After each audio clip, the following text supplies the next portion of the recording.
Olá, meus irmãos, Deus vos abençoe no poderoso nome de nosso Senhor Jesus Cristo.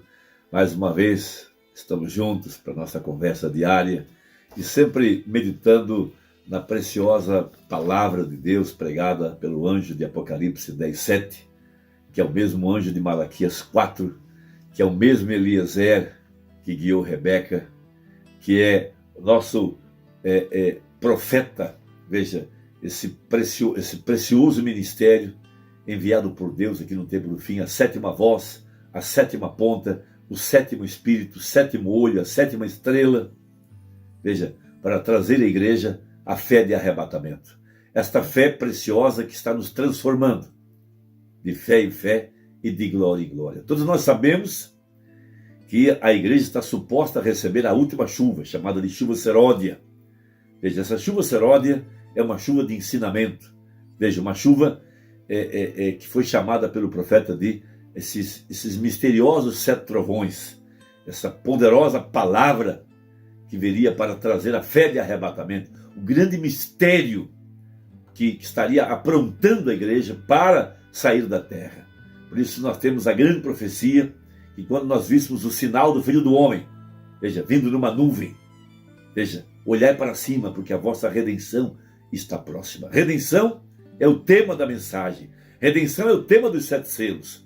Redenção, veja, é a nossa prioridade nesta hora. Nós estamos buscando a redenção, veja, dos nossos corpos. A redenção, veja, essa adoção plena, esse poderoso batismo com o Espírito Santo que tirará a igreja da terra no arrebatamento. Veja, o estabelecimento do reino, de acordo com a profecia, de acordo com Daniel, especificamente Daniel, falou várias vezes a respeito do tempo em que o reino seria estabelecido aqui na terra. Veja, a próxima fase que nós estamos aguardando é o arrebatamento da igreja e, por conseguinte, o estabelecimento do reino milenial. Mas primeiro, de acordo com a mensagem dos selos, de acordo com a mensagem Cristo é o mistério de Deus revelado, de acordo com as 5 identificações da verdadeira igreja, o reino messiânico, o reino do Messias, que nada mais é do que o estabelecimento, veja, a restauração daquele reino que Adão perdeu lá em Gênesis. Por isso o ministério do Filho do Homem, porque Filho do Homem é herdeiro da terra. Então ele desce do céu em Apocalipse 5 como nosso parente, como herdeiro, com o título de propriedade na mão, veja, lavrado, documentado, testemunhado, veja, passou por todas as provas, veja, os 24 anciãos, verificou sua genealogia, ele estava ensanguentado, mas sobretudo o amor em seu coração, porque ele paga o preço de nossa redenção por amor, veja, ele torna-se nosso parente. Esse foi um grande amor de Deus por nós, porque Deus amou o mundo de tal maneira. Veja, o que isso significa?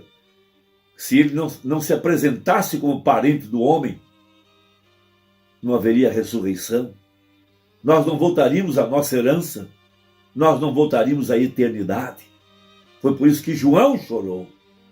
Então, o próprio Deus paga o preço de sua própria lei, veja, e torna-se o parente redentor, para cumprir Gênesis 3, a semente da mulher.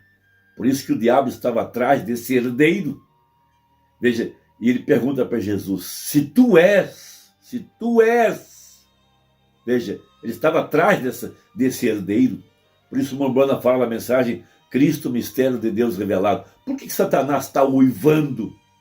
Veja, com esse concílio mundial de igrejas, e agora eles estão trabalhando para tomar o controle total, veja, vigiando, controlando, dominando, porque Satanás está atrás da semente da mulher, como foi no tempo de Herodes.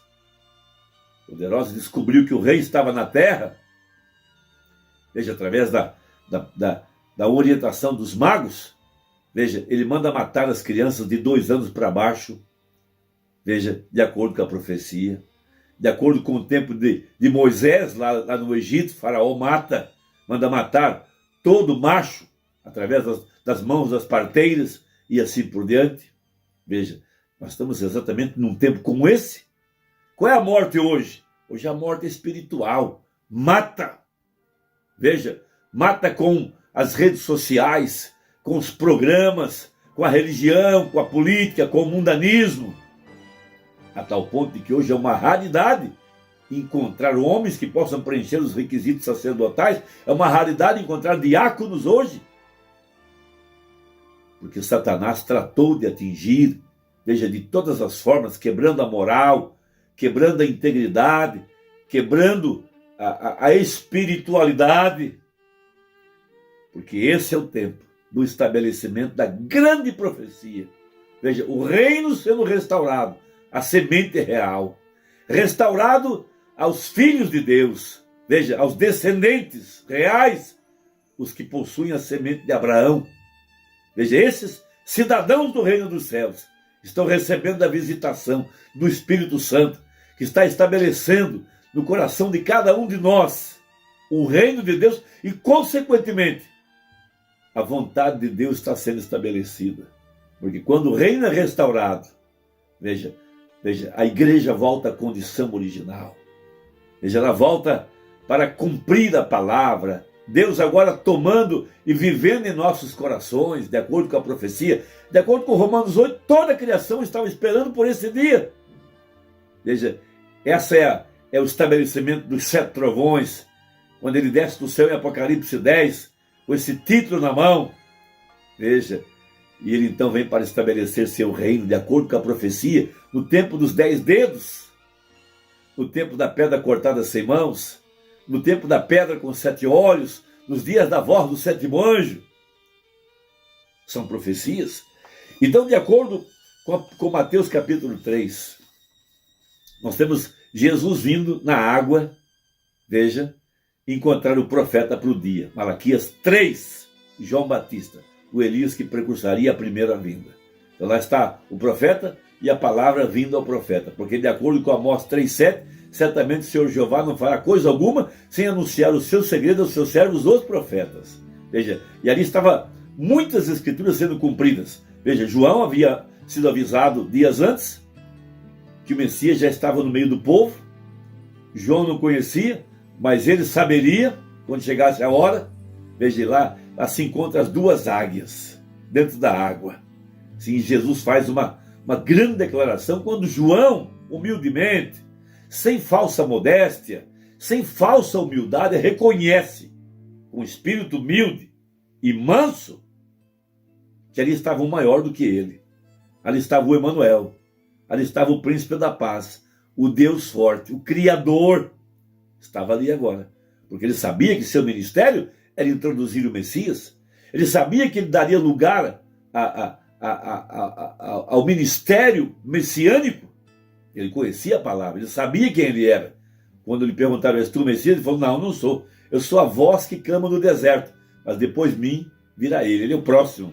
Estou aqui para introduzi-lo. Estou aqui para preparar o caminho. Eu vim para derrubar os montes e aterrar os vales. Ele conhecia Malaquias 3. Ele sabia quem ele era. Ele sabia que ele tinha um machado na raiz das árvores. Sim? Então, quando ele chega na água, ele expressa a sua humildade, mas Jesus, em outras palavras, diz assim, vamos deixar como está, vamos cumprir a justiça de Deus. A nós convém cumprir toda a justiça. Então prega o profeta, assim nos convém cumprir toda a justiça. Agora, essa justiça não tem nada a ver com justiça entre as nações, entre as pessoas, no sentido de equidade. Não é isso. Essa justiça significa cumprir a palavra, responde o profeta no parágrafo 93 no final. E o que é a sua justiça? É sua palavra. Eles estavam ali para cumprir as profecias. Essa é a verdade. Então, nós temos uma grande bem-aventurança, capítulo 5 de Mateus, sobre o cidadão do reino dos céus, esse que é abençoado, esse que recebeu a graça, esse que pode identificar-se dentro do quadro. Bem-aventurados os que têm fome e sede de justiça, porque eles serão fartos. Primeiro, bem-aventurados que têm fome e sede. Veja, a luz da palavra, a revelação, é para quem busca, para quem examina, para quem lê. Como Daniel estava examinando os livros quando o anjo Gabriel veio a ele. Como a rainha do sul estava examinando os escritos e ela ouviu falar da sabedoria de Salomão. Uma mulher do poço havia ouvido o sermão de que o Messias seria um profeta e ela estava à procura desse profeta. Como os magos, instruídos por Daniel, centenas de anos antes, estava à procura da estrela que brilharia em Jacó. Então diz o profeta, veja, fome e sede de justiça é conhecer a mensagem do dia, conhecer a mensagem da hora, ter os olhos abertos para reconhecer a palavra. Então ali estava João, reconhecendo o Messias, reconhecendo o Cordeiro, reconhecendo o sacerdote. Veja, então, em outras palavras, parágrafo 83, Humana quer dizer, diz o seguinte, parafraseando, veja, falando com João, baseado em Mateus 3, quando Jesus disse, nos convém cumprir toda a justiça. Em outras palavras, isso deve ser cumprido. Veja, toda palavra que Deus tem falado deve ser cumprida.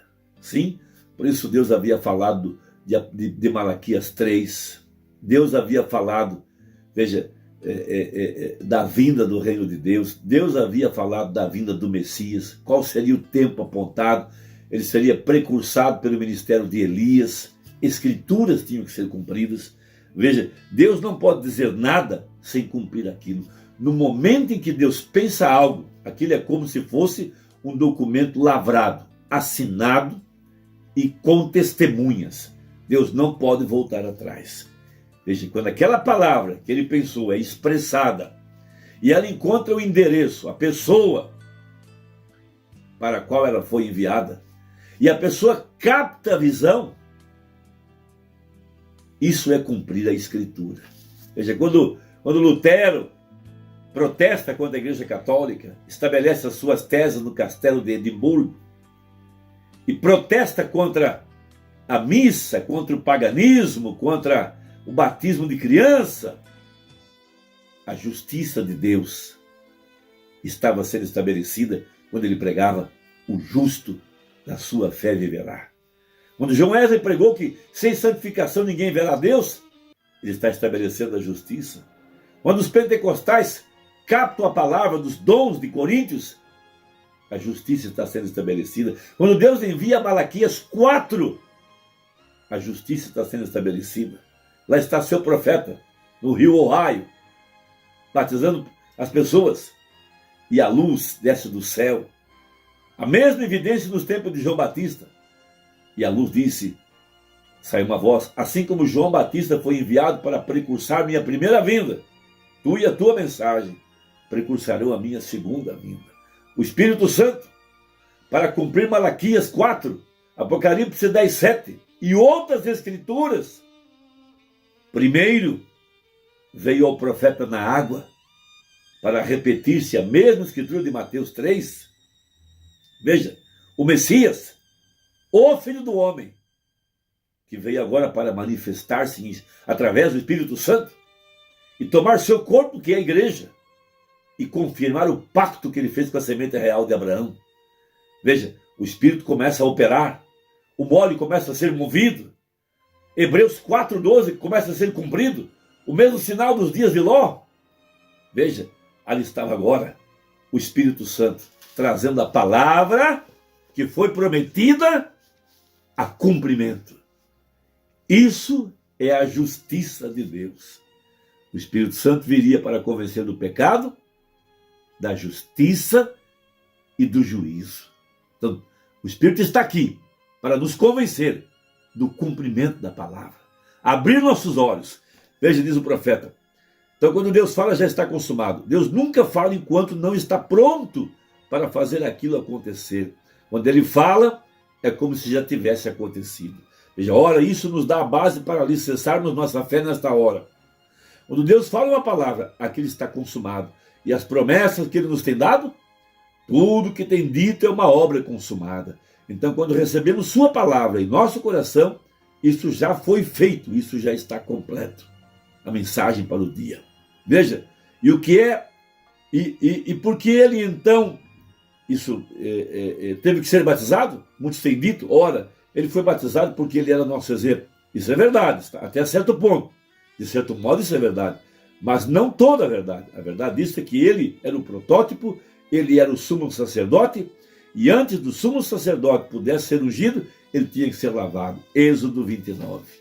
Sim, o estabelecimento da palavra. Em cada era foi a mesma coisa. Quem tinha fome e sede de justiça foi farto quando o Espírito Santo veio a essa alma para convencê-la da justiça, convencê-la da palavra sendo manifestada. E cada eleito comeu do maná do dia.